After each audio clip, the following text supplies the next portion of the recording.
Brevísimo, un programa radial dedicado al relato corto, letras, autores y viajes que nos hacen soñar en pocas palabras.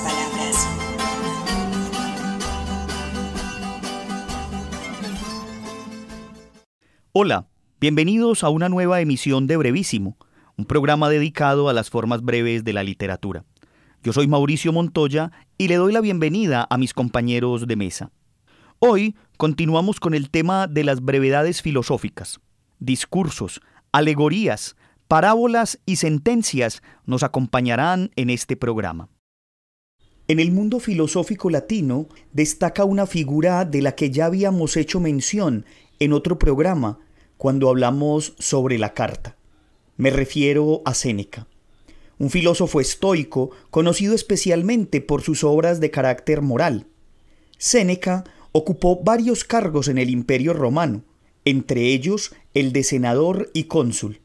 Entre las particularidades de su vida está la de haber sido tutor y consejero del emperador Nerón, quien sería el mismo que terminaría condenándolo a muerte, acusándolo de conspirador, pero concediéndole el permiso para que se suicidara. Séneca escribió tratados como el de las cartas a Lucilio, tragedias como Hércules y diálogos como el titulado de la brevedad de la vida, del que escucharemos a continuación una serie de sentencias.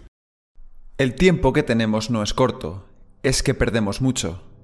La vida se nos ha dado con largueza suficiente para utilizarla en la realización de las cosas más importantes si hacemos buen uso de ella. No recibimos una vida corta, somos nosotros quienes la acortamos. La vida es larga si sabemos aprovecharla. Este es administrador de aquel y aquel del otro, pero ninguno se administra a sí mismo. Nadie consiente que le invadan sus propiedades, pero permiten que otros lo hagan en sus propias vidas. La mayoría se muestra miserable a la hora de guardar su patrimonio, pero son muy generosos a la hora de perder el tiempo. Intenta recordar si algún día tomaste una firme resolución y si acaso te duró todo aquel día.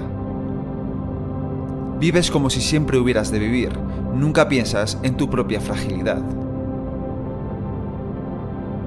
Oirás decir a muchos, cuando cumpla 50 años me retiraré para descansar.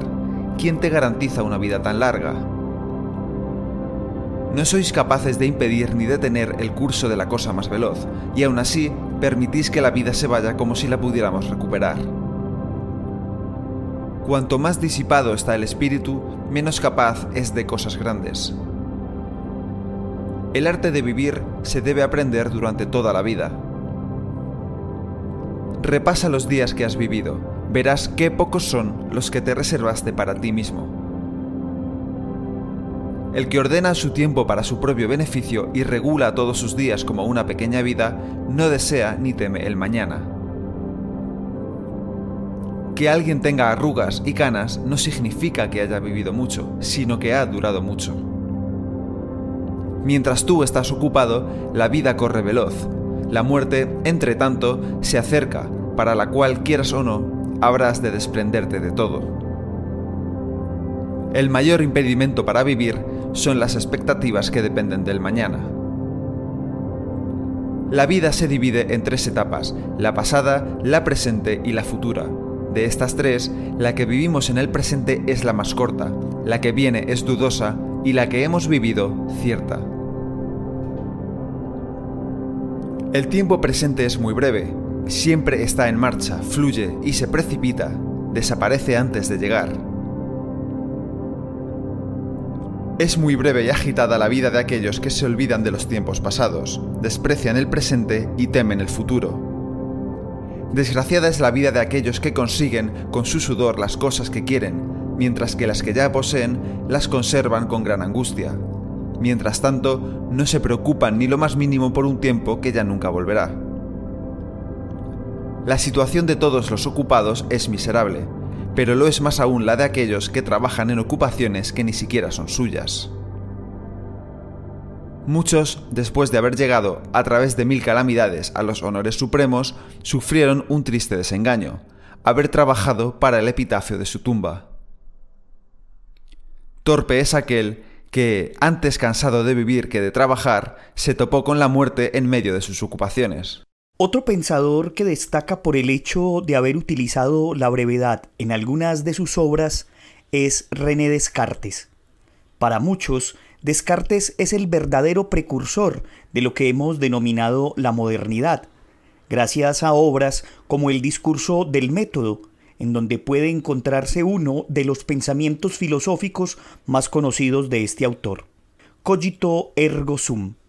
Pienso, por ende existo. Pero de la obra que me interesa hablar es del Tratado de las Pasiones, la última que escribió Descartes.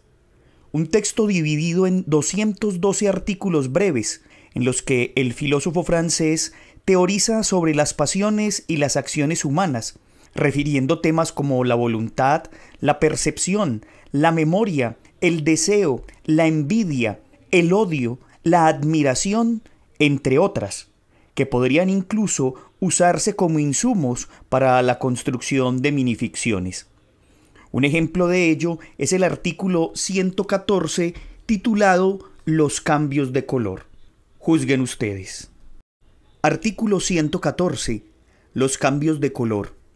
No se puede tan fácilmente impedirse de envejecer o de palidecer cuando alguna pasión dispone a ello, porque estos cambios no dependen de los nervios o de los músculos, y vienen más inmediatamente del corazón, el cual se puede llamar la fuente de las pasiones, puesto que él prepara la sangre y a los espíritus que la producen.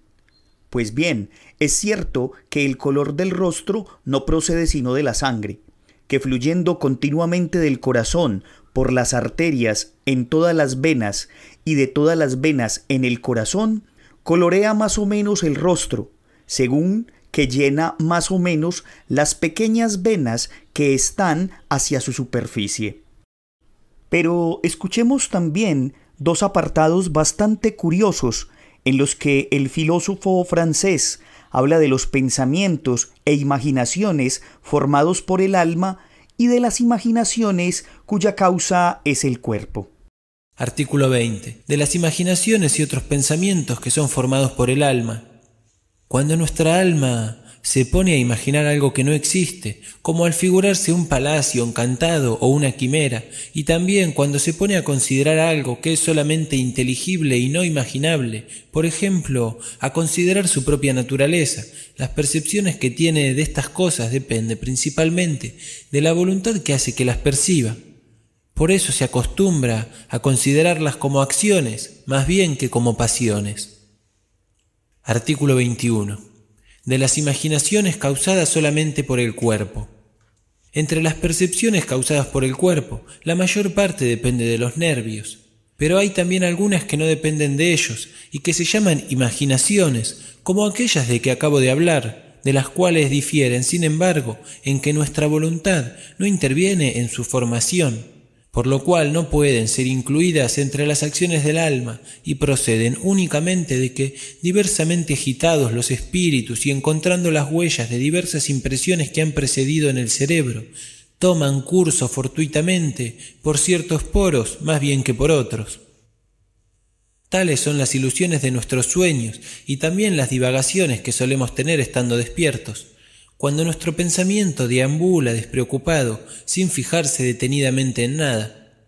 Ahora bien, aunque algunas de estas imaginaciones sean pasiones del alma, tomando esta palabra en su más propio y más perfecto significado, y aunque todas pueden ser así llamadas y se toman en un sentido más general, no obstante, como no tienen una causa tan notable y tan determinada como las percepciones que el alma recibe por medio de los nervios, y parecen no ser sino la sombra y la pintura de aquellas, para poder distinguirlas bien, hay que considerar la diferencia que existe entre estas dos cosas.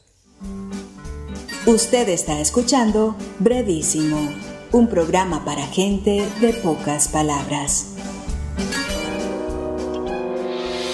¿No habéis oído hablar de aquel hombre loco que en pleno día encendió una linterna, fue corriendo a la plaza y gritó sin cesar: «Busco a Dios, busco a Dios»?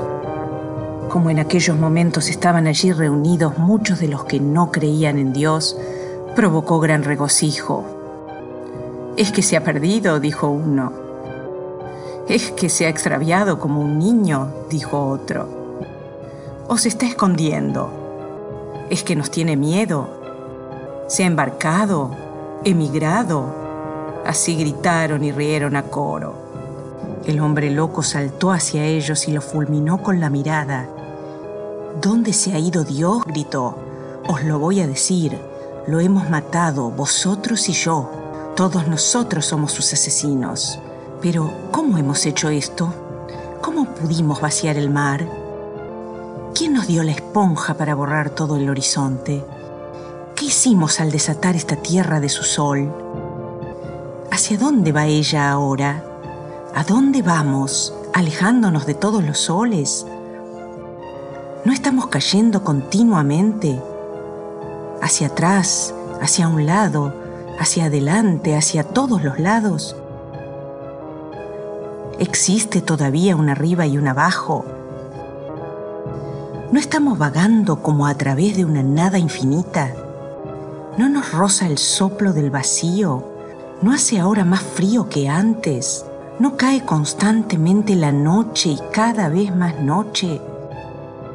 ¿No es preciso ahora encender linternas en pleno día? ¿No oímos aún nada del ruido de los sepultureros que entierran a Dios? ¿No percibimos aún nada de la podredumbre divina? También los dioses se pudren.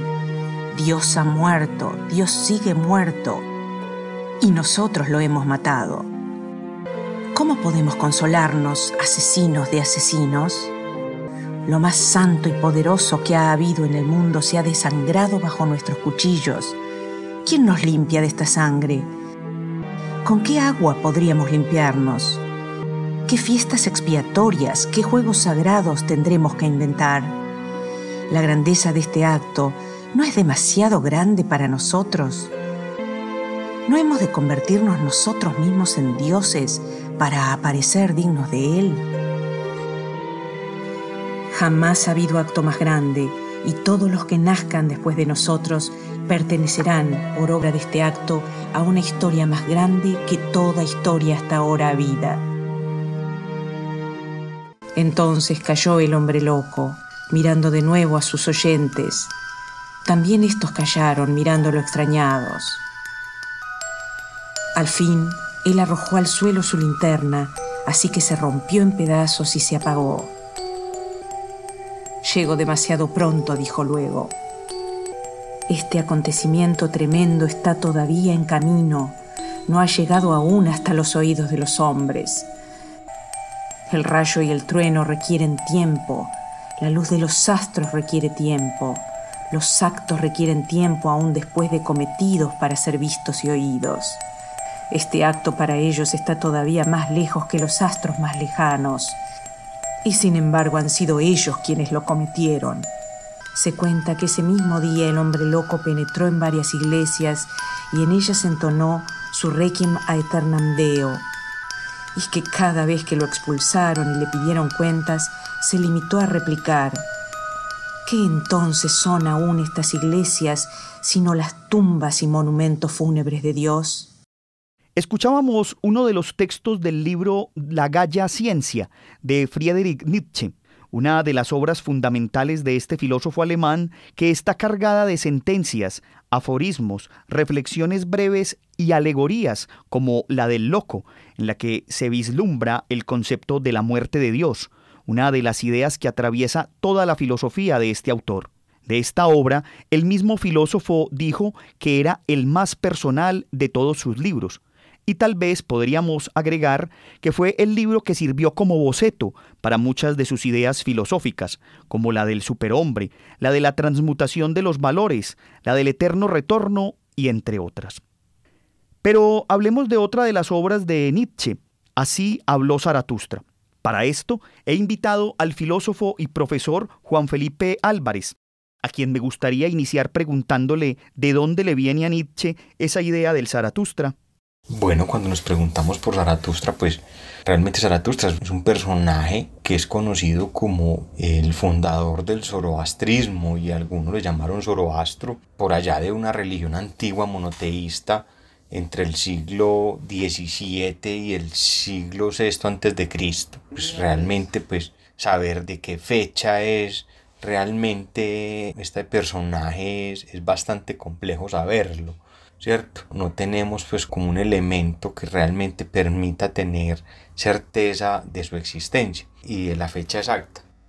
Pero en la obra de Nietzsche es un personaje bastante simpático y tiene mucho que ver con la figura del maestro, del que está enseñando. Y podría yo, pues ya atrevidamente, de pronto asociar esa figura, por así decirlo, con un paralelo, con un referente tal vez más conocido para nosotros en Occidente, que es esa figura de Jesús, que es como ese personaje que encarna la figura del maestro, que trae un mensaje y que lo trae para narrar, para contar, para decir algo. No es gratuito que las experiencias de ese Zaratustra comiencen con esa figura de la montaña, que teológicamente es tan fuerte en el cristianismo, y que realmente pues comienza con esa figura como de que el que va a enseñar algo.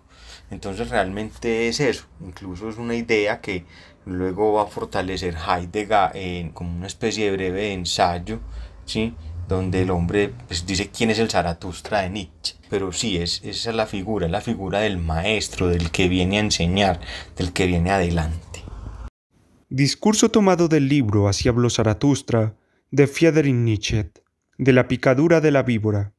Un día habíase quedado Zaratustra dormido debajo de una higuera, pues hacía calor, y había puesto sus brazos sobre el rostro. Entonces vino una víbora y le picó en el cuello, de modo que Zaratustra se despertó gritando de dolor. Al retirar el brazo del rostro, vio a la serpiente. Esta reconoció entonces los ojos de Zaratustra, dio la vuelta torpemente y quiso marcharse. «No», dijo Zaratustra, «todavía no has recibido mi agradecimiento. Me has despertado a tiempo, mi camino es todavía largo». «Tu camino es ya corto», dijo la víbora con tristeza, «mi veneno mata». Zaratustra sonrió. «¿En alguna ocasión ha muerto un dragón por el veneno de una serpiente?», dijo, «pero toma de nuevo tu veneno. No eres bastante rica para regalármelo». Entonces la víbora se lanzó otra vez alrededor de su cuello y le lamió la herida. En una ocasión en que Zaratustra contó esto a sus discípulos, estos preguntaron: «¿Y cuál es, Zaratustra, la moraleja de tu historia?». Zaratustra respondió así: «Los buenos y justos me llaman el aniquilador de la moral. Mi historia es inmoral. Si vosotros tenéis un enemigo, no le devolváis bien por mal, pues eso lo avergonzaría, sino demostrad que os ha hecho un bien. Y es preferible que os encolericéis a que avergoncéis a otro. Y si os maldicen, no me agrada que queráis bendecir. Es mejor que también vosotros maldigáis un poco. Y si se ha cometido una gran injusticia con vosotros, cometed vosotros enseguida 5 pequeñas. Es horrible ver a alguien a quien la injusticia lo oprime solo a él. ¿Sabíais ya esto? Injusticia dividida es justicia a medias, y solo debe cargar con la injusticia aquel que sea capaz de llevarla. Una pequeña venganza es más humana que ninguna, y si el castigo no es también un derecho y un honor para el prevaricador, entonces tampoco me gusta vuestro castigo. Es más noble quitarse a sí mismo la razón que mantenerla, sobre todo si se la tiene. Solo que hay que ser bastante rico para hacerlo. No me gusta vuestra fría justicia, y desde los ojos de vuestros jueces me miran siempre el verdugo y su fría cuchilla. Decidme, ¿dónde se encuentra la justicia que sea amor con ojos clarividentes? Inventad, pues, el amor que soporta no solo todos los castigos, sino también todas las culpas. Inventad, pues, la justicia que absuelve a todos, excepto a los que juzgan. ¿Queréis oír todavía otra cosa? En quien quiere ser radicalmente justo, En ese incluso la mentira se convierte en afabilidad con los hombres. Mas ¿cómo voy yo a querer ser radicalmente justo? ¿Cómo puedo dar a cada uno lo suyo? Básteme esto, yo doy a cada uno lo mío. En fin, hermanos, cuidad de no ser injustos con ningún eremita. ¿Cómo podría olvidar un eremita? ¿Cómo podría él resarcirse? Cual un pozo profundo es un eremita. Es fácil arrojar dentro una piedra, mas una vez que ha llegado al fondo, decidme, ¿quién quiere sacarla de nuevo? Guardaos de ofender al eremita, pero si lo habéis hecho, entonces matadlo además. Profe, hablemos de la importancia de los discursos en esta obra y en especial de ese discurso que escuchábamos. El discurso es una idea que se desarrolla por alguien que se pone delante de.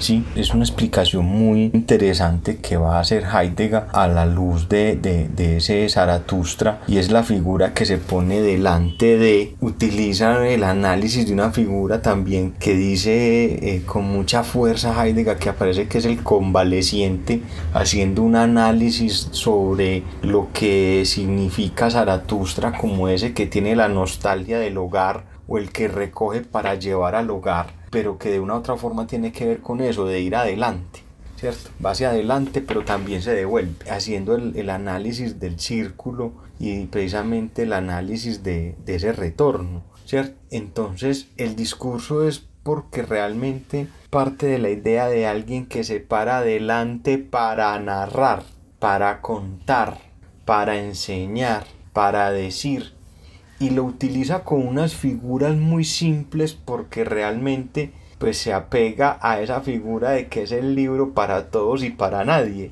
para todos y para ninguno. Es un libro que no es para cualquiera, pero que de una u otra forma exige unos niveles mínimos de inteligir para poder comprender eso que se está poniendo delante para contar y narrar. El discurso ha sido un ejercicio muy potente desde lo pedagógico para enseñar y para mostrar lo que se quiere decir. De ese discurso, de ese momento, es bastante complicado, pero te lo voy a decir en términos simples. La víbora y el águila son los animales de Zaratustra. Tienen un poder en términos simbólico inmenso.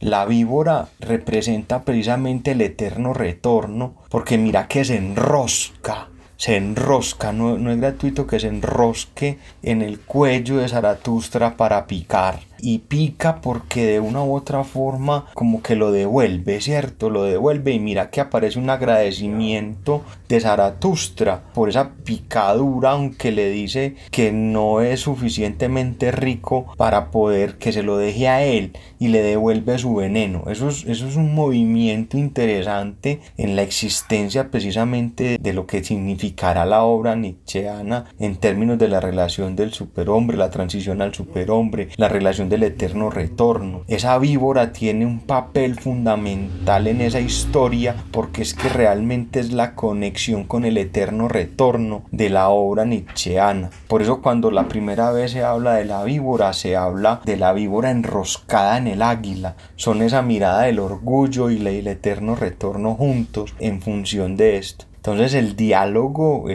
con la serpiente es el diálogo con el eterno retorno, mi estimado amigo, y ahí es donde ya comienza una aproximación de ese discurso a la relación de Zaratustra, que no es ni el superhombre, pero es el maestro que en cierta forma lo anuncia, lo que permite entender qué significará el veneno, qué significa que se enrosque, qué significa que Zaratustra esté dormido, qué significa que Zaratustra después de esa mordedura despierte. Y ahí es donde yo pues no quisiera darte una respuesta, sino que la invitación a quien nos escucha es a que construya precisamente su propia imagen, pero entendiendo que no es cualquier víbora. Son los animales del Zaratustra, el águila y la serpiente. Y si no se entienden ambos, juntos no tiene sentido. Usted está escuchando Brevísimo. Lo bueno, si breve, 2 veces bueno. Parábola tomada del volumen 1 del legado manuscrito de Arthur Schopenhauer.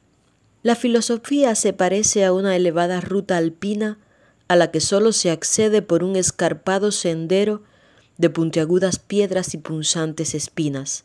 Es solitaria y resulta más desoladora cuanto más se asciende por ella, y a quien la recorre no le está permitido horrorizarse, sino dejar todo tras de sí y abrirse paso confiadamente a través de la fría nieve.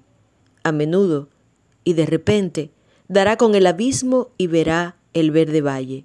Allí se sobrecogerá entonces por un violento vértigo, pero deberá mantenerse firme y habrá de fijar con su propia sangre sus suelas a las rocas.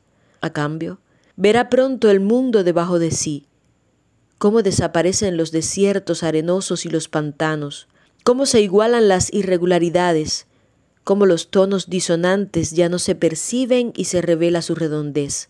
Permanece ya siempre en contacto con el aire frío y puro de la altura y contemplo entonces el sol, mientras abajo aún reina la oscura noche.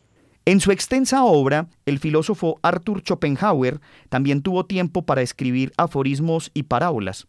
Esta que escuchábamos fue encontrada en una obra conocida como Legado Manuscrito, un corpus de 5 volúmenes en el que el filósofo alemán plasmó centenares de pensamientos que luego fueron separándose para convertirse en obras independientes.